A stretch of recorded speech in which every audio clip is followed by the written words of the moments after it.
Um, all right, good afternoon. We're going to start our webinar today. And this is today, and our office is kind of a loud one because there's another webinar going on. But I hope you can hear me okay. This is part one of a webinar on teaching the 2016 elections. And we'll be going about an hour today. And the webinar will be available in about a week or a little less than that. To view again if you want to do that.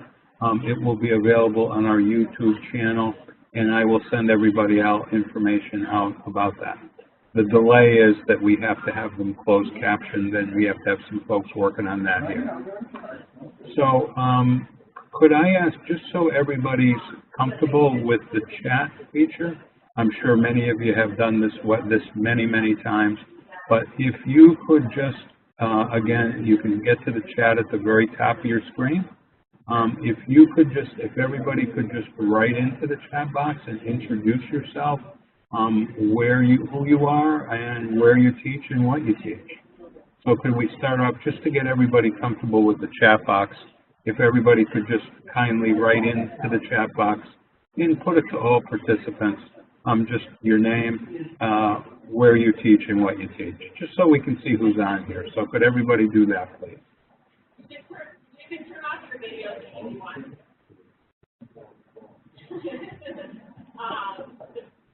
We can see you, I know you. But Jill is there. Yeah. I mean, I know in my mind. Okay.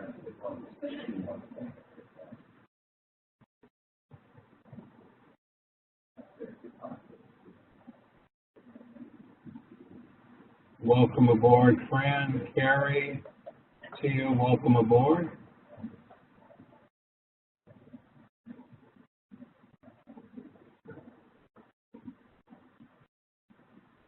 Catherine, welcome aboard.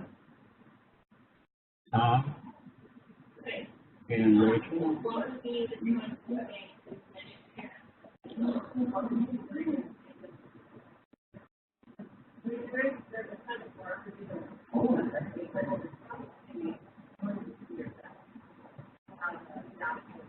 That's pretty impressive, I must say. That's pretty good.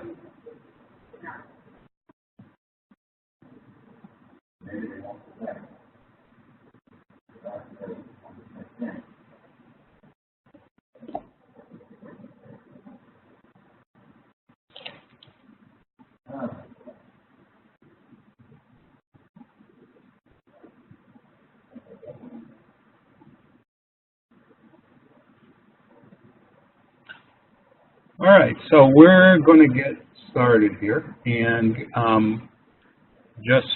we've got 3 participants here, and my name is Steve Armstrong, and I'm the Social Studies Consultant at the Connecticut State Department of Education. And Allison, could you introduce yourself and tell folks where you're from?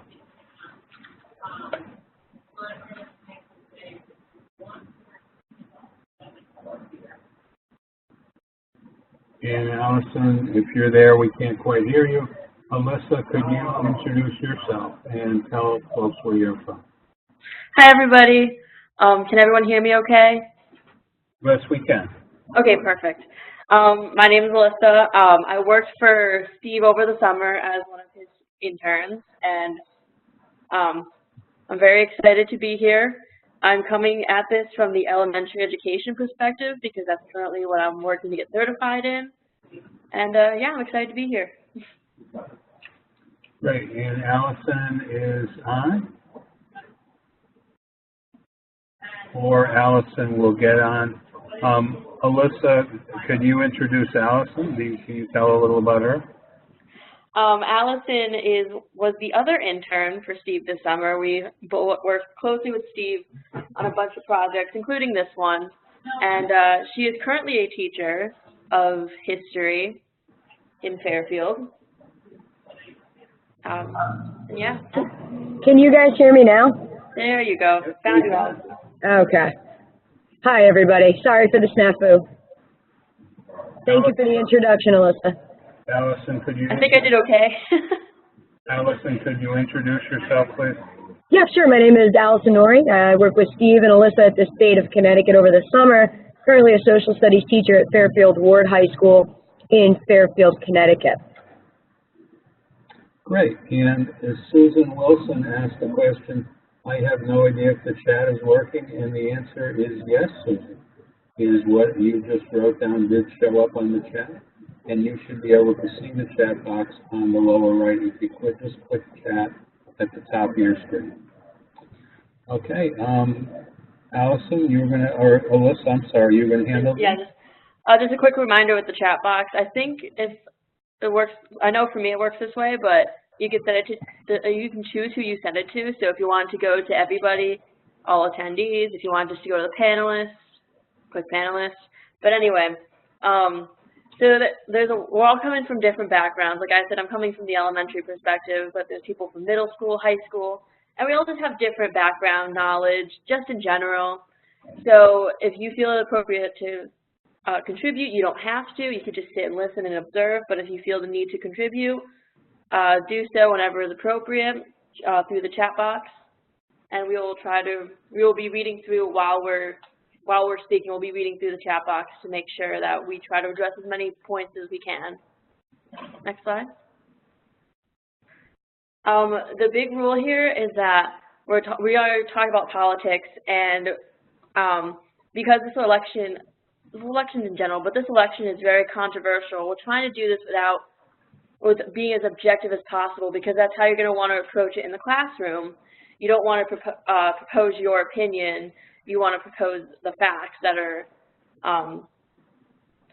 stated. So in doing so, we're just going to practice here by doing that and try to be as objective as we possibly can when we're making comments or anything like that. Next slide, please. Yeah, and could I just add a bit there? We'll talk a little later on, about how to talk about controversial issues and controversial candidates in class. We'll give you some specific strategies a little later on. But I think the point to be considered is it is possible to talk about controversial figures without yourself being political, and we'll talk about that a little more as we go. So our whole goal here is try to give you tactics and strategies that you can use in your own classrooms when talking about specifically these elections. So we're just trying to model best practice, for example, by being objective and through the different activities that we provide. Our goal is to put this in historical context for kids and try to make it more understandable and easier to do.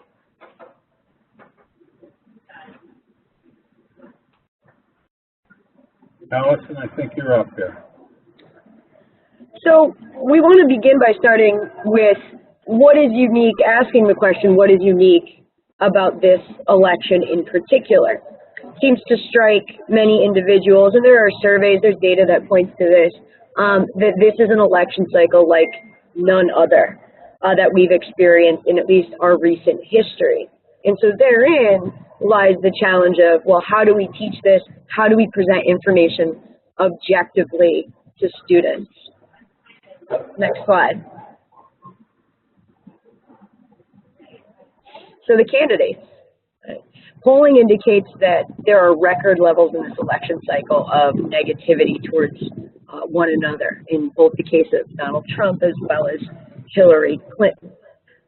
In addition, there's this underlying question of, can either of them unify the United States? I mean, are they fit to be president, especially considering the level of negativity which has been brought to this campaign thus far?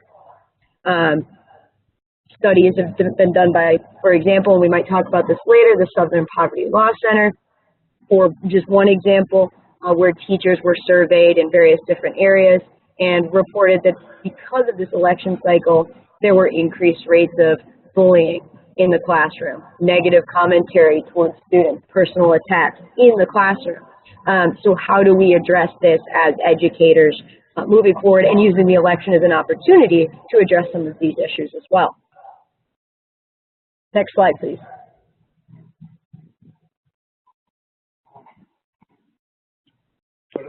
could I just make the comment to everybody that if you have a comment as we go or a question as we go, just write it into the chat box and we will address that.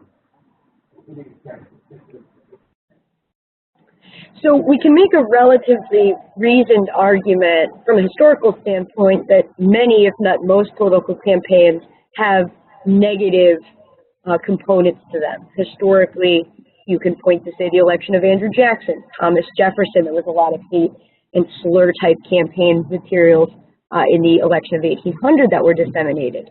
So you could argue that this particular election is actually part of an American tradition of negativity and slandering as part of the electoral process. However, this tends to be, in our day and age, given progressive strides that have been made in the past 10 or 15 years, the negativity doesn't really seem to fit in a contemporary sense. Again, the reference to the Southern Poverty Law Center, and underneath you have a link here on this PowerPoint to see the impact of what they term the Trump effect, right? Negative commentary towards immigrants. How do you address the issue of if an election conversation topic does come up in one of your classrooms, if a student hearing it from home, coming up with their own opinion, is anti-immigrant, and you have immigrant students in the class. We've heard reports of teachers who have found they thought it was necessary to intervene. The Southern Poverty Law Center has also statistically shown that, as I mentioned earlier, rates of bullying are on the rise and hate speech on the rise in the classroom. So how do we come together as educators to control the nature of the conversation, make it objective, and as positively spin as possible? Could I ask, does anybody that's on this webinar, is anyone facing these issues? Could one or two people just write some? Are you finding this to be a harder election than other years to teach? And if so, how are you dealing with that? If maybe one or two people could write in on that, that would be perfect. We'd love to hear from you. Is this a harder, could I ask you this question? Is this a harder election to teach than others? And sort of how are you dealing with that? So could a couple of folks perhaps respond to that question?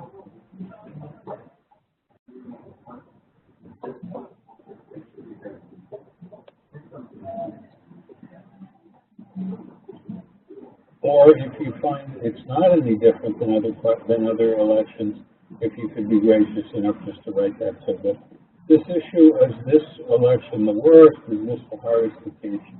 We'd be curious to know your thoughts on that. So if a couple of folks could write in on that, it'd be great.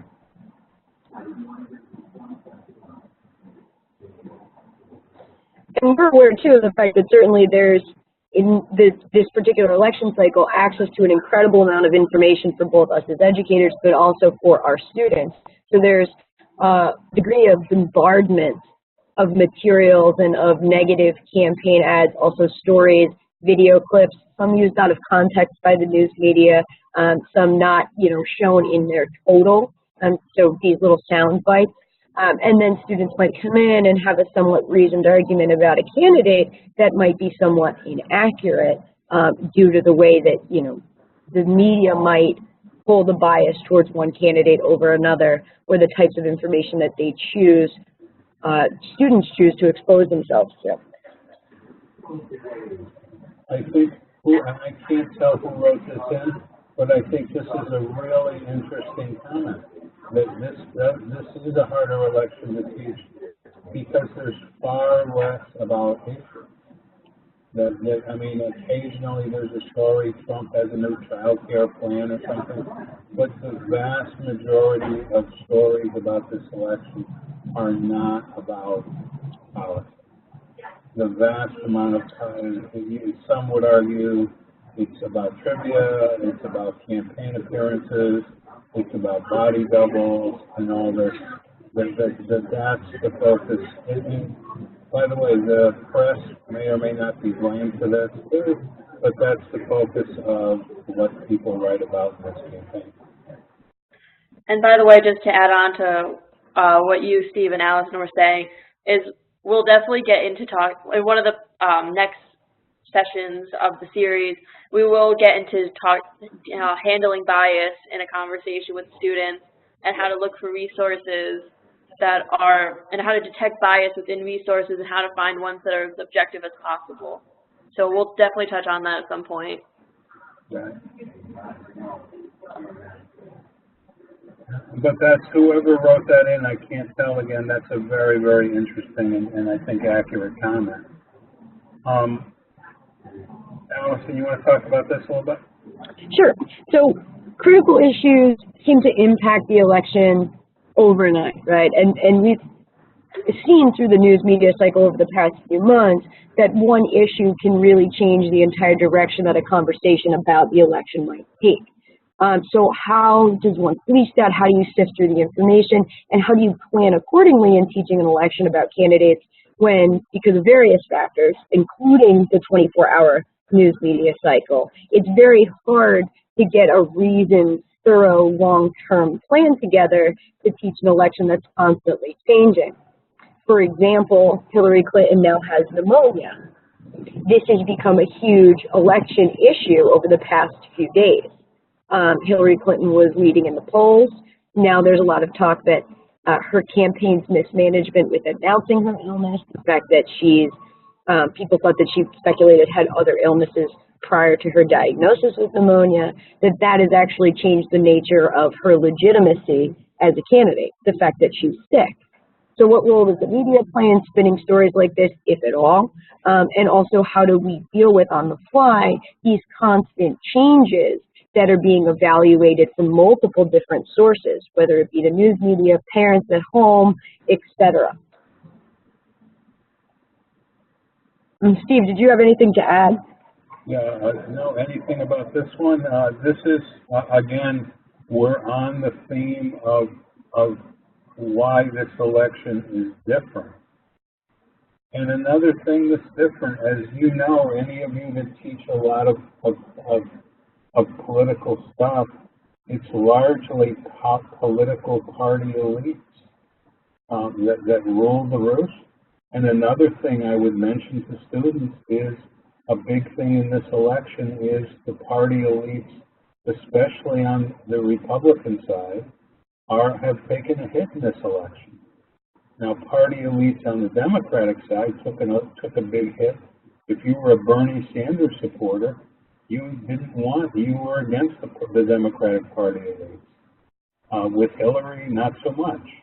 As you know, on the Republican side, and again, not saying anybody's right, wrong, or indifferent here, is Donald Trump has largely taken on the party elites.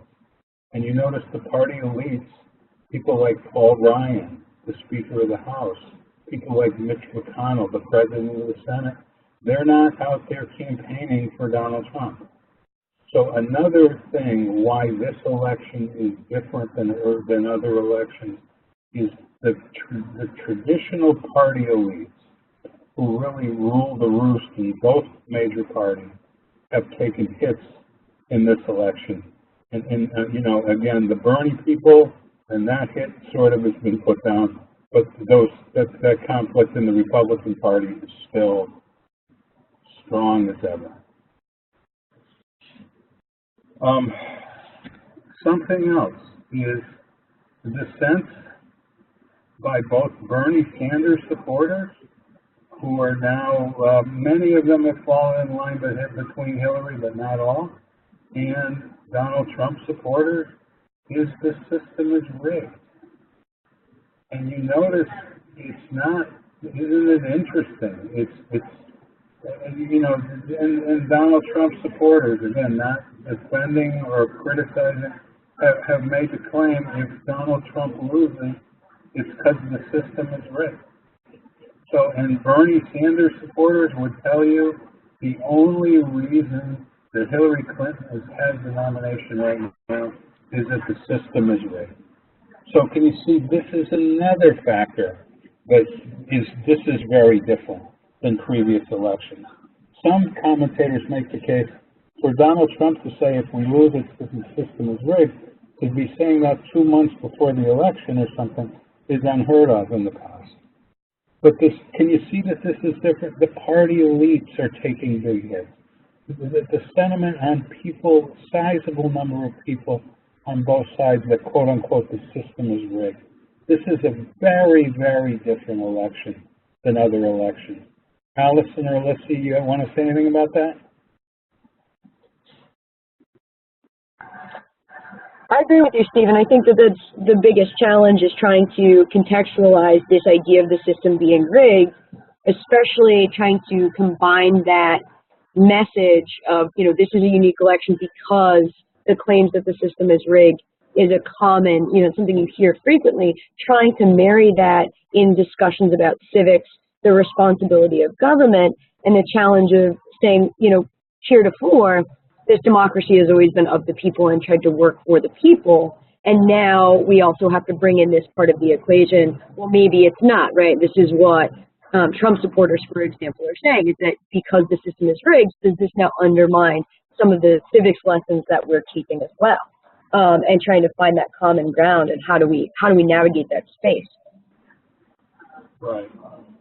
And the other thing that I think that really is an impact, and then if you follow this at all, and if your students follow this at all, the impact of race on this election, the impact of the discussion of the Black Lives Matter movement, and that it would seem that under Obama there was at least some impression. Obama, I can remember reading about, they were saying Obama's the first post-racial president or something like that. Well, race is now first and foremost, and if you don't believe that, look at in recent weeks the attempt, his critics would say feeble attempt, but perhaps not, attempt by Donald Trump to appeal to black voters. So race and how to handle, the issue of race is a crucial issue in this election, perhaps more than in the previous. Because it really was this Black Lives Matter movement. And if you recall, now it almost seems like months ago, but remember the killing of the police officers, and remember the Orlando, the nightclub. All of these issues where race is at least a subtopic of it. This is a thing that's deeply impacting, I think, the views of the electorate as well. Could I ask if anybody would want to write in at this point? Are there other factors that you could think of that make this a unique election? We talked about the party elites. We talked about the fact that it's rigged. We talked about the fact that the issue of race. Are there other issues that people here, if you could write them in to the chat box, are there other issues that you could think of that would also indicate that this is a different election? And don't forget, as Allison said earlier, this is a record where this is an election where both major party candidates have by electoral terms, astronomical high negatives.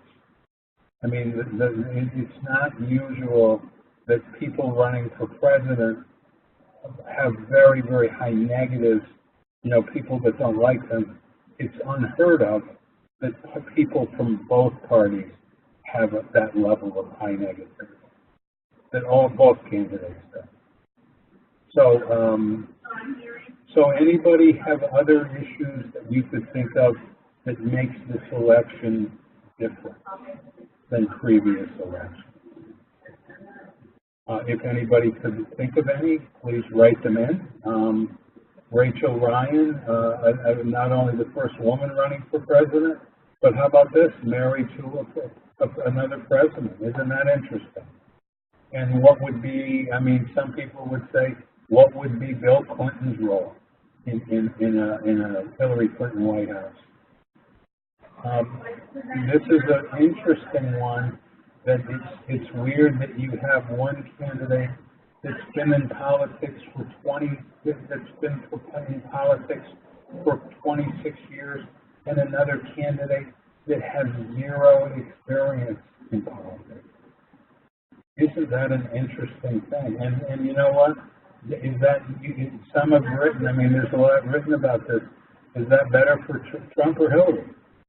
I mean, some have said this is, even though it doesn't, you know, Donald Trump has no political history, but guess what? There's not a lot of policy, speeches, and everything for 20 years that people can criticize him for like there is for Hillary Clinton. So, it is, would you agree, a fascinating election on all these counts.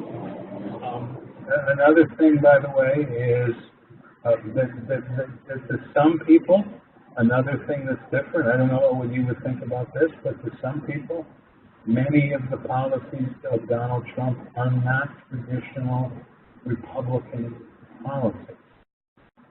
That there are things that Donald Trump says he's for that are completely against traditional Republican policy.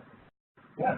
Free trade is a standard Republican policy statement. Trump's against that. You know, the Republicans have said for ages, again, not being critical or supportive, just stating that they want, you know, entitlement reform.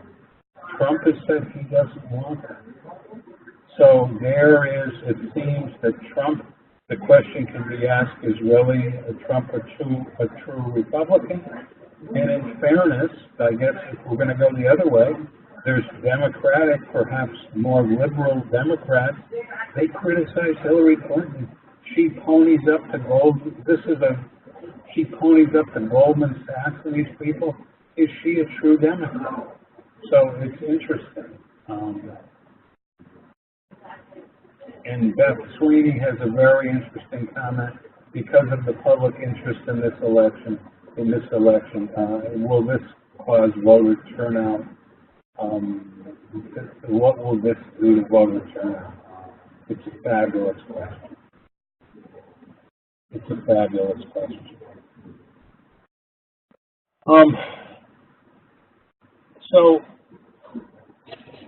you know, I think it's important to know that for most people that run for office, you know, and well, let's be honest, for Donald Trump, you know, Donald Trump is not like typical candidates. You hear this all the time. That the views of Donald Trump, I just said it, are outside the Republican, you know, mainstream, that Republicans aren't, you know, that Donald Trump is something different. I would recommend emphasizing to students that there's a tradition of Donald Trump-type folks in American politics.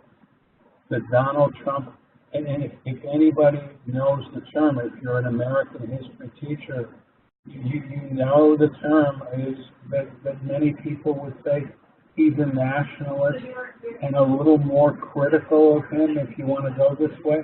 And if anybody wants to push back, please do. That Trump is, and followers of Donald Trump, there's a tradition of American nativism. And the term nativism means, you know, a suspicion of the outsider, you know, a feeling that what we have and what we've had is somehow slipping away. And it's these newcomers who are causing that.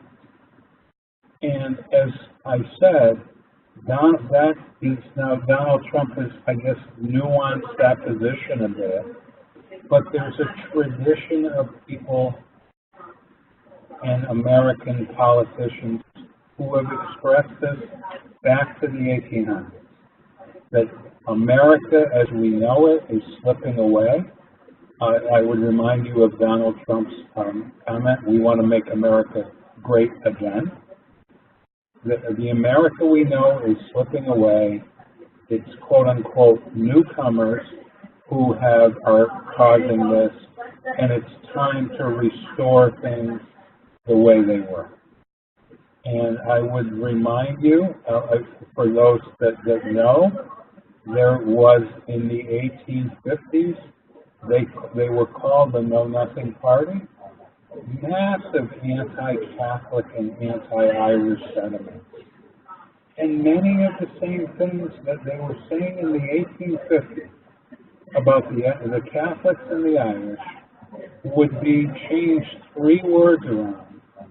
And it's the same comments that were made about building a wall and keeping people out, et cetera, in 2015, 2016. On the West Coast, it was fear of the Chinese and passing legislation to keep that was changing the nature of America on the West Coast. In the 1910s and the 1920s, the American Protective Association trying to get legislation to have less immigrants coming to the United States. So I hope that you could see the KKK of the 1920s, whereas you probably know the KKK of the 1870s and 80s was anti-black. The KKK, which by the way was incredibly powerful in the 1920s, expanded to be anti-immigrant and anti-Jewish, by the way. This is to me, that all of it, isn't it? Look at the wording. Go back and look at the wording of those different groups. You'll see it remarkably similar to, quote unquote, the talk about, quote, the flood of illegal immigrants from Mexico. So, to repeat myself, Donald Trump, on this part of him, there's many other things that he talks about, but on his comments about immigration, in his comments about America slipping away, making America great, there's a tradition of this in American society. There's tradition of this in American political life. And there is building a wall. This is what makes it a little different, quite honestly, and I know Donald Trump has walked back some of this, but the religious nature, the emphasis on keeping Muslims out, that you have to go back to some of the comments about the Irish to where you get to that. Allison or Alyssa, would you want to have any more comments on what I'm talking about here? Yeah, Steve, I think that just to add on to what you said in terms of a strategy or multiple strategies that we can use in teaching things like the wall, there are obviously a lot of historical examples that we can pull from. In making this slide in particular, Alyssa and I obviously spliced the picture on the right of the border wall with Mexico, between Mexico and the United States, with, to the left, a picture of the Berlin Wall circa the early 1960s, right? And so in an effort to keep things more objective, we can offer historical examples, even if they are on an international scale, depending on what we're teaching, and point to them as instances for learning about why walls might work or why they might not work, for example. And I don't want this to come across as negative or anti-Donald Trump. I want it to come across as historical. It's interesting to me, and I'm not saying that there isn't some truth to it, that there are Trump supporters today who equate Trump with Ronald Reagan, and that Trump is the same figure as Ronald Reagan. We could discuss that, and there are similarities. There's probably also differences. Perhaps the one irony of that is Ronald Reagan, the signature of his time. Maybe this is just coincidental. If it is, I apologize. But the signature thing of Reagan's time was Mr. Gorbachev, tear down this wall, and the signature phrase of Donald Trump is to build the wall. So there is that to me. Perhaps it's incidental, but there to me is one irony of that comparison of the two people. Steve, just to chime in really fast, you were talking earlier about Trump's whole campaign of Make America Great Again, and that there's always been a sense of nationalism. And I actually found this video. I don't have the link on me, but I could find the link and share it with you. But someone actually went around and asked people, like, make America great again. Well, when was America great? And then the answers were very interesting. Some people said, you know, the 1950s were the greatest because we're very prosperous. 1776 was the greatest because that's when we became a nation. So it's very interesting that there's always this sense of nostalgia that Donald Trump is playing into when he says, make America great again.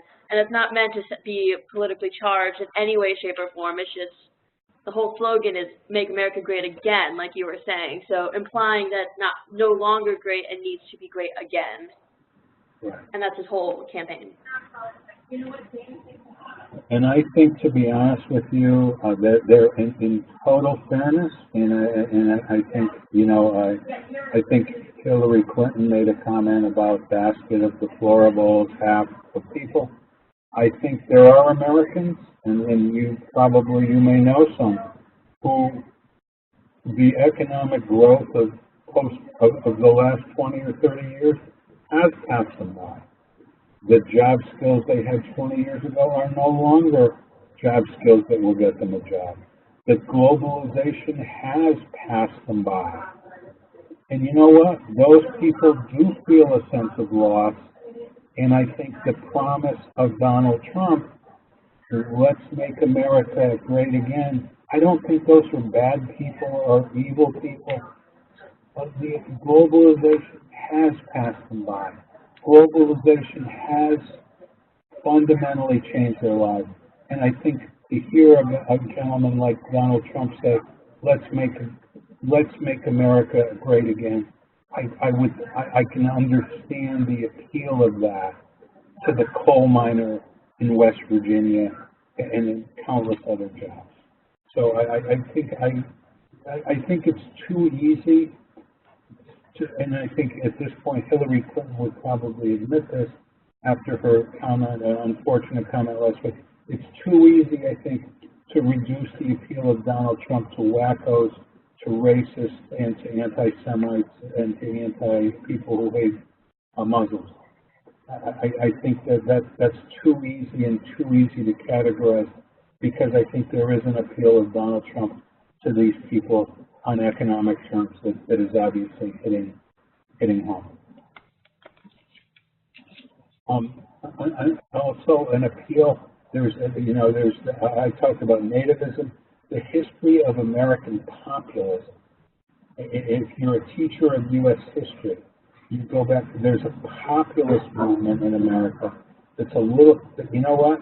The government, the society should be for the people and against the elites. And as you know, in much of history, there's the elites would be these Eastern Wall Street types, but that we need to serve the people, and isn't that Donald Trump is big time, I think, hitting that thing. You know, that the elites are out of touch with us. And that we need somebody to stand up for us and against the elites. And Donald Trump is feeding into this as well. Now, the irony of it is that some would argue, if you're not for Donald Trump, is if there's any human in America that is representative of the elite, it's probably Donald Trump. He would argue that, you know what, he knows the system, he's worked the system, and he knows how to fix the system. So, just some other examples that you may know of about this populist movement. You know, for the people against the elites. The Populist Party that largely represented agrarian movements in the 1890s. William Jennings Bryan, who ran for president twice. Huey Long, the Share the Wealth program from Louisiana in the middle of the Great Depression. If you follow, some people, by the way, I've read some articles that really say that the Trump popularity of 2016, the 1968 candidacy of George Wallace, if anybody, just to remind you, that year Nixon ran, Hubert Humphrey ran, George Wallace ran, and this candidacy of Wallace, which was a totally populist candidate, that both the Democratic Party and the Republican Party are pounded by the elites. George Wallace says, I'm a man of the people, and he wins, I think, 6 states that year when he's running for president. Or maybe 3 states or 4 states, I apologize. But so, the point of all this is that if you're looking to Trump, Donald Trump, whatever you think, good, bad, or indifferent, there is a tradition that Donald Trump firmly gets into in American politics. And I think to do Donald Trump, as a history teacher, to do any studying of Donald Trump any justice, I think you have to talk about these historical precedents.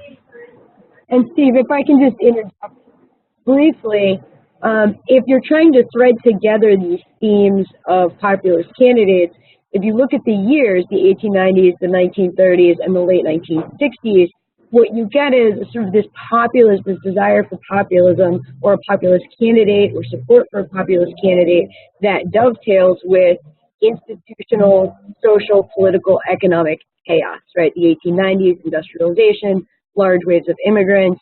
How does our economy sustain this? How do we socially deal with immigration? In the 1890s, the 1930s is the Great Depression. You know, how do we deal with tremendous unemployment?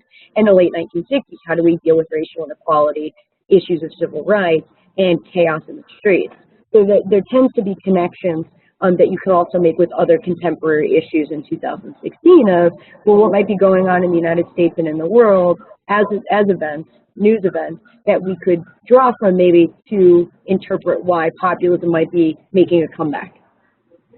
Right, and by the way, what excellent point, Allison, that populism and nativism, anti-immigrant sentiments and the anti-elite sentiments almost grow out of some economic depression, economic despair. That those are the social and economic system that sort of feeds populism. I don't know if you would think this is the Tea Party a populist movement? Is that a movement against the elites? And I just remember that populism, we're describing it sort of as if you're equating it with Trump, it's a conservative thing. But if anybody remembers back to we're the 99%. So we're the anti-war, was Occupy Wall Street a populist movement? Because I would remind you that if there's the ultimate, Allison, would you agree with me, there's the ultimate populist movement. If you're talking about we're the 99%, that's the ultimate statement of populism, and I would remind you that that was the statement of Occupy Wall Street. Absolutely. So, this part of this is just an attempt to give you some history. And if you already knew all this, I apologize. But this was just an attempt to put the popularity of Donald Trump into some historical perspective. That there are historical precedents for Trump. So could I just ask if people could write in? Would anybody comment on this, or could anybody think of other reasons why you would think that Donald Trump could be the next president of the United States? So I'd be curious to know if anybody else has comments on that you'd like to add in. Why do you think that, is it this economic despair issue? Is it anti-immigration? Are there other things? I'd ask people, if you would, to write in the chat box if you have ideas about this, on why you think that Donald Trump could be the next president of the United States. What do you think about the popularity of Trump and why it's happened? I mean, we've tried to give you some historical background, but does anybody have other comments on why you think what would you say about the Trump phenomenon?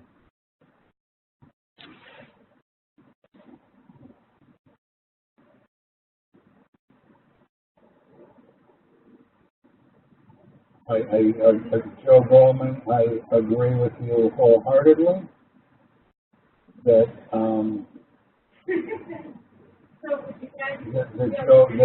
that Donald Trump is somebody who is not afraid, unlike all the rest of us mealy-mouthed people, that Donald Trump is willing to say what he believes.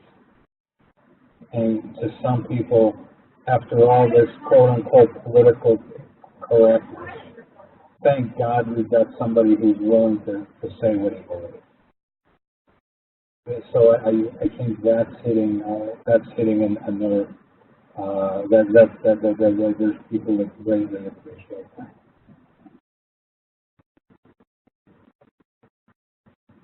Anyone else want to give a crack on why you think because you know what, I'm guessing that and I'm not in any way asking, but I'm guessing if you're a Hillary Clinton supporter, it's unthinkable to say that Donald Trump could be president. But you realize at this point the polls are very close. There are nerves that Donald Trump is and I'll repeat myself. You may disagree, but I don't think everybody who is a Donald Trump supporter is a racist, anti-immigrant idiot. That I think there's legitimate things wrong with American society that Donald Trump is getting at.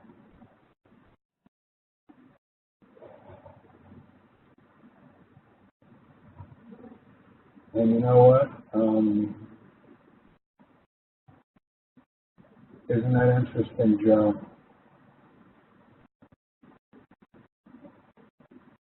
And you know, Susan Wilson. You know what? He's an anti-establishment. He's not Hillary. For some people, that's enough.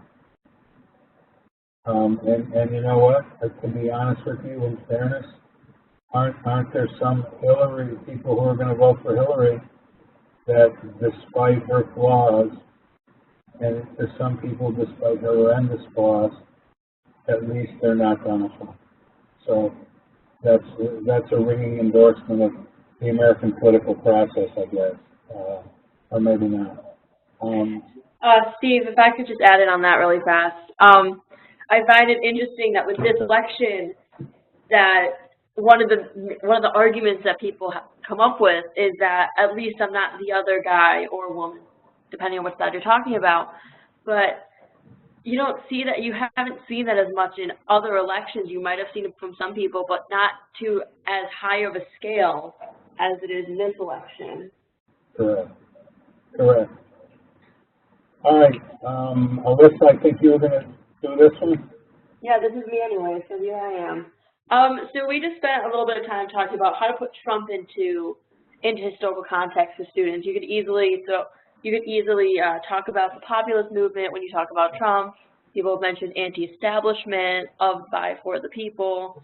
So now, with Hillary, how do we put her into context? I mean, first we have to look at who she is.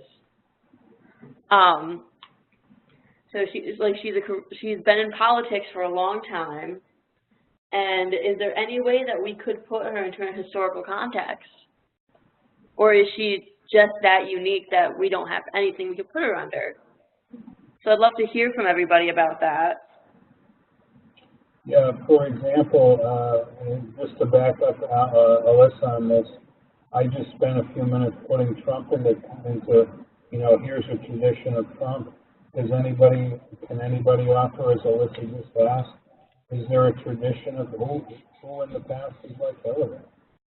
I mean, is there some tradition? And I think the question on the bottom of the slide is also an interesting one. Do you think her being a woman, does that help or hurt her? That's an interesting question as well.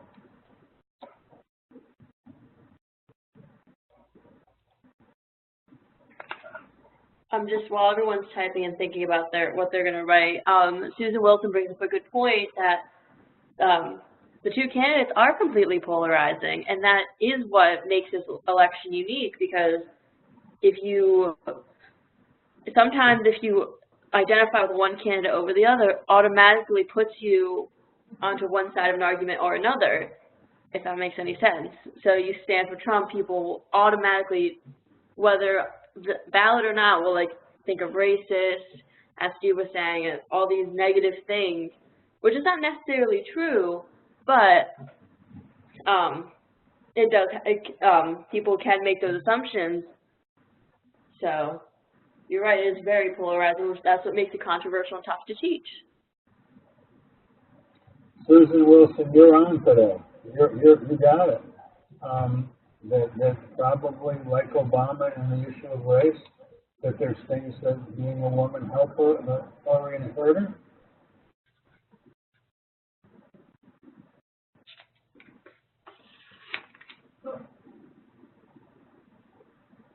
Nice comment, Megan. I think that's a lot in there. I agree with you.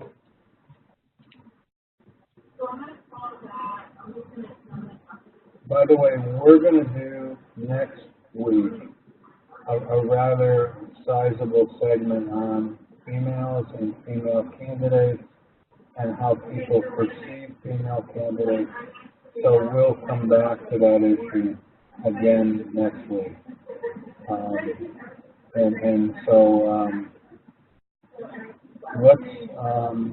Does anybody, just a couple of additional ways to explain Trump's popularity. A couple books that have come out in the last couple of years is a book, I don't know if anybody knows, Thomas Franken author. He wrote What's the Matter with Kansas, a book that he says this year he came out with, Listen, liberal, or whatever happened to the party of the people. He argues that part of the appeal of Trump is that liberals, that specifically the Democratic Party, has always appealed, and back to FDR and people who teach this part of U.S. history know this, you know what, they've always been the party of the working class. You know, the labor unions and the working Americans always saw the Democrats as their home. Thomas Frank argues the Democrats have done nothing to appeal to working class Americans in 20 years, and now they're paying the price for that. So try that one out as an explanation. That you know what? Part of the problem is that the traditional home of working class Americans has been the Democratic Party. The Democratic Party does nothing for them. They look for somebody else, and so they end up in the lap of Donald Trump. Another, Chris Hayes, is the elites of America, those elites that people talk about, that the populists talk about, have hideously, you know what, his criticism is that the populist critique of the elites is correct, that they've fallen completely out of touch with American society. The elites of America are not in touch with the concerns of average Americans. And you know what? That now those elites are paying for that. So that's just another possible effort. And you know, I think just going back real quickly, Susan, again, I think to some people, if our economy is in the toilet, which, by the way, Barack Obama and many Democrats would fundamentally disagree with, then you know what? That maybe we get a businessman in to fix that. If you've got economic problems, why not get a businessman in to fix that? So we have, I mean, you realize these discussions could go on for 10 hours, and I wish they could, but we've got some resources to share with you, and if you have other resources that we don't talk about, if you might be willing to share them with us, perhaps at the beginning of the next webinar, but Allison or Alyssa, let's just share these resources if we can. So yeah, these are just a couple of resources that we found. This is a political cartoon, but We found some resources just because we're trying to give you strategies, but we're also trying to give you sources that you can go to in order to find information and come up with lesson plans for your students. So yeah. So this is Newsela. I love this source because I use it for other for other subjects, but pretty much if you the second link will you can find articles, and it's separated by the different topics in the election. So example, there's a section for education, and if you click that, it's all education articles. And for those who have not used Newsela before, you can have the different text sets, so you can have it set to different levels based on the reading abilities of your students. It's a great way to differentiate instruction. And it's also good for elementary school too, for any elementary teachers out there. Next slide. So yeah, this is actually from the U.S. Senate. It has a bunch of resources. It's nicely organized that you could use to help you with the election and like coming up with lessons. And it's as objective as they possibly can be. Next slide, please.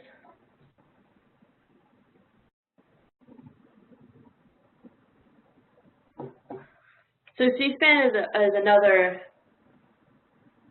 Oh wait, can you go to the next one? Sure. Thanks, Steve. So this is a pretty low-tech one, but C-SPAN is also another great source. Again, everything's well organized, and you can find a lot of different articles, information about the candidates, anything about campaign ads. So I find it very helpful when I was doing my research. Next slide, please. Yeah, there's also, if I could just add in, if you know C-SPAN, if you've been to the site, there's also short videos on, you know, certain aspects of the political process about campaigning, very short 3 to 5 minute videos on numerous topics that you could probably use like in your classroom.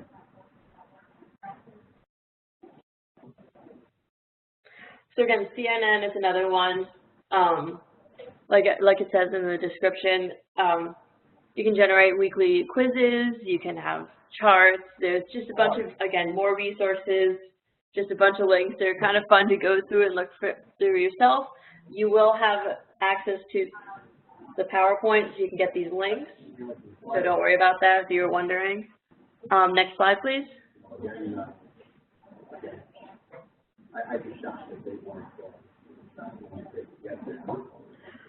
So PBS actually has a lot of, as you can see, there's 3 different links. So one of the things is letters to the next president. So kids will write letters to whoever the next president is. It's pretty self-explanatory, but it shows them that they have a voice in the writing in the government and how it's run, like the basis of democracy. So they can write letters, they can do research, and exactly that. They also have Election Central, which is even more resources that you can find, different articles, an interactive map of the elections and the primaries, if you want to go back to the primaries and trace those. Next slide, please. And I think Allison's off right now, so I'll talk about this one. I hope that you know, if you want to teach advertisements, if you don't know this site, absolutely find it. It gives you about 8 advertisements or from every political election back to 1952. It gives you numerous examples of advertising by all major candidates. So if you want to study advertising in the 1960 election, it's there, or the 2008 election, it's there. So this is if you're interested in political advertising in any way, check this site out because it's great. All right, and also there's ways on that site for students to make their own advertisements. Thanks, Stephen. Just an Going off the conversation of advertising, that's another thing we're going to touch upon in a later webinar, just about how to have students analyze ads and so they don't take it at face value, and really allow them to delve deeper into the ads themselves, along with the campaign. But we'll get into that in another webinar. So this is fact check. So if you want to check any information, any facts that candidates say, or anything in general, fact check is a great site to do that. Next slide, please. We're going to talk about the DAISY ad in when we talk about media and advertising. But here are some links that talk about the DAISY ad, and I believe that is the link to the actual ad on YouTube. Allison found that, and she is currently booted. I don't know what happened to her Wi-Fi, but hopefully she'll be back soon and can clarify that one for us.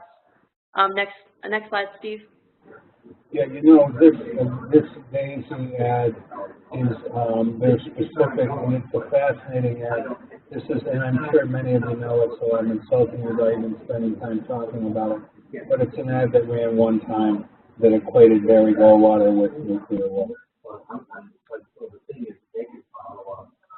This is also one of Allison. Steve, do you know the Presidency Project? You know what? If you wanted one site, I might suggest this would be a cool site to go to. If you just want one site about all kinds of access about primary sources about the election, this would be a cool site to go to. Just to answer Susan's question really fast, if you would like, I could put all these resources onto a spreadsheet and get it out to everybody. Steve, is that possible? That's absolutely, because I've got everybody's email, so how about we do that? Perfect. So I will, at the end of the webinar, at the end of the series, if you want, or at the end of this one, I can get everything together and put it all onto one page and then have Steve email it to you. When do you think you could do that by, so we can tell them, Alyssa? Because I'll mail it out as soon as you get it to me. I'll just send it out. You know what? I could get it to you by tomorrow, honestly. So how about this? We'll promise you by tomorrow evening, or by tomorrow night. How about this? By tomorrow night, you'll have all the links to all these things. Okay, sounds good. And those are just a couple more. They have a description, so I'll attach those as well. Steve, do you want to take on the end? Yeah, I would just say, by the way, is there anything, because we wanted to do this an hour and we're at an hour, does anybody, if you can just, I can actually let you talk, I have that ability here. Does anybody have a very cool resource you would like the group to hear about? Because if you do, I can, if you can just write in the chat box, yes, and I'll unmute you and let you explain it to the group. So just as the last thing, does anybody have some like really cool resource other than the ones we've talked about here that you think the group might be interested in hearing about?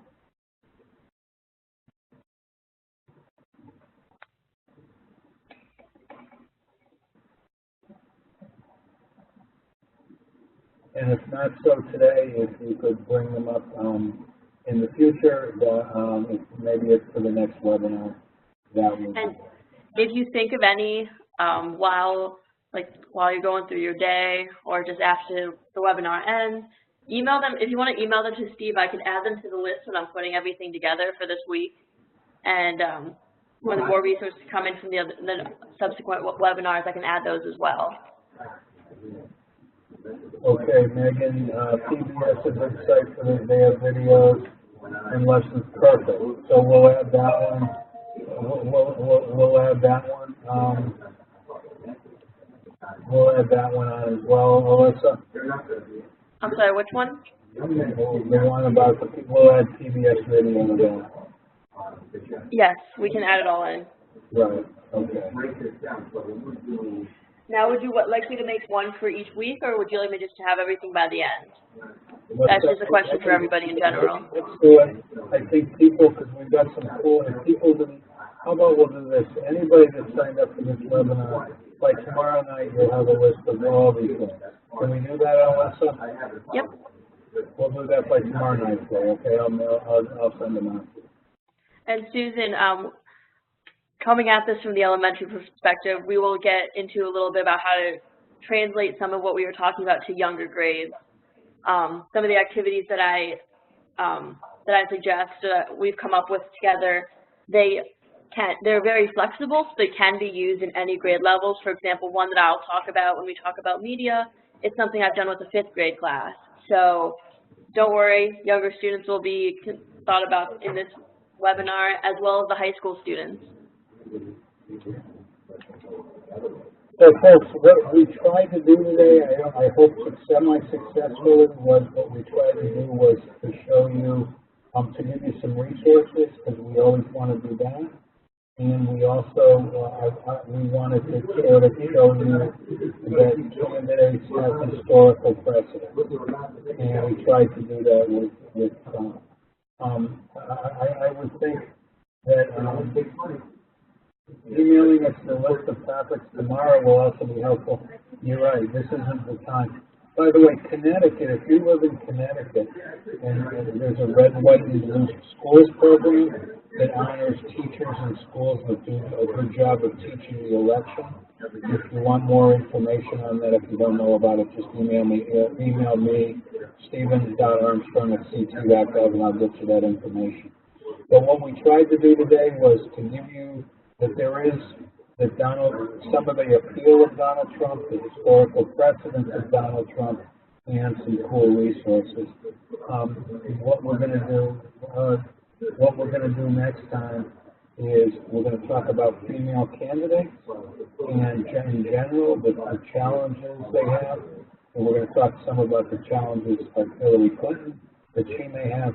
So next time will be challenges and also some strategies on how to teach tough political topics without being political.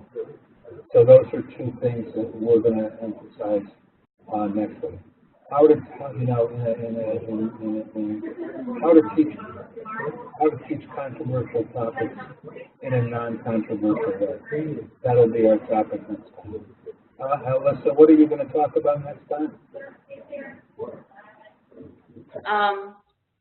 I believe next week is more of putting the webinar, putting the candidates into perspective and talking a little bit about the idea of image within an election and how a candidate's image affects their campaign. So that's a little bit of what we're going to be talking about next week. And could I ask you if you have other topics that you'd like us to talk about, or if there's other things you'd like to do, just email me, stephen.armstrong@ct.gov, and we'll put it in. So if there's other stuff that you want to hear about, email us and we'll put it in.